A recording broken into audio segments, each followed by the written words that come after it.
It was my honor to serve on it for several years, so thank you, Mr. Chairman and Ranking Member Sanchez, for allowing me to participate today. It's a hearing that when I was on this committee, I looked forward to because of all the tremendous work you do just to make sure that we are equipping our soldiers in the best possible way, given the many challenges they confront.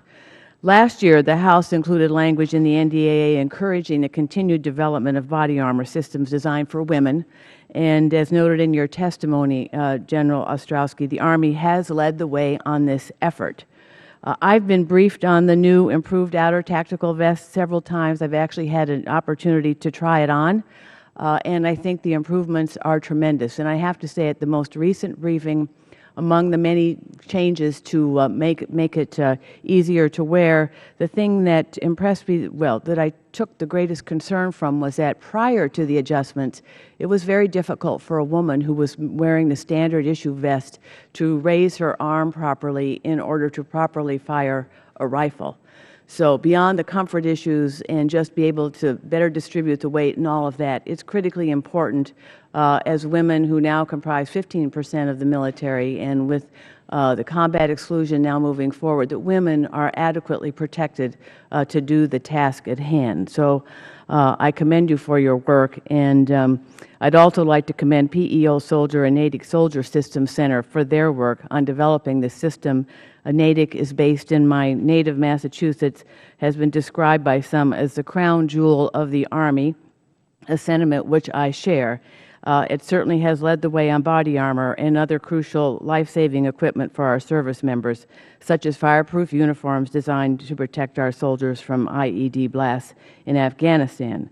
I think the other issue that we worry about is the weight of body armor, and I'm glad to learn from your testimony that efforts are ongoing to reduce the weight by 10% by the fourth quarter of fiscal year 2014.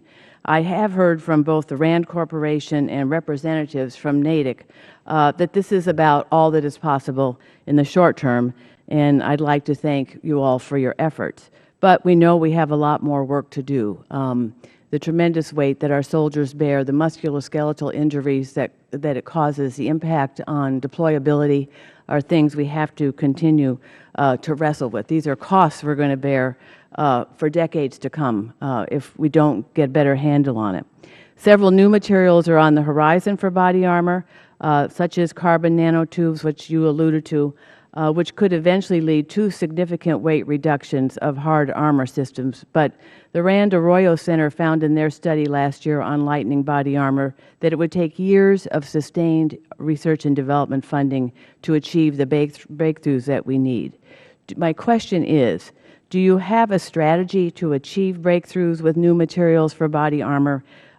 Can you commit to us here that robust funding for these vital systems will continue even as we draw down from Afghanistan? Yes, ma'am. And earlier when the Chairman asked what my funding line was with respect to body armor and personal protective equipment, I told him that my overall line was $185 million across the board of the portfolio of PEO Soldier. Specifically, though, with respect to personal protection equipment, on the research and development line, we have $23.75 million in the fiscal year 14 budget request going before the Congress. This is in addition to the science and technology funding that I don't have the visibility over that is going into labs such as NATIC for their efforts with leap-ahead technology in terms of personal protection equipment. Do you all have any, well, I don't really have enough time, but for the record, I'd be curious as to your thoughts on whether or not we should establish an executive agent for body armor, for the record. Thank you. I think that there's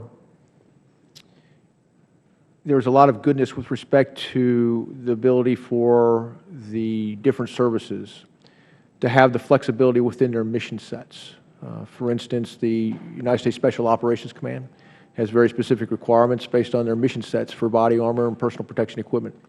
The Marine Corps operates very much on the land but also at sea, and they have very specific requirements with respect to their body armor, although we share plates and other capabilities, helmets included. So I think that the flexibility that the services have is one that we'd want to try to continue as we go forward.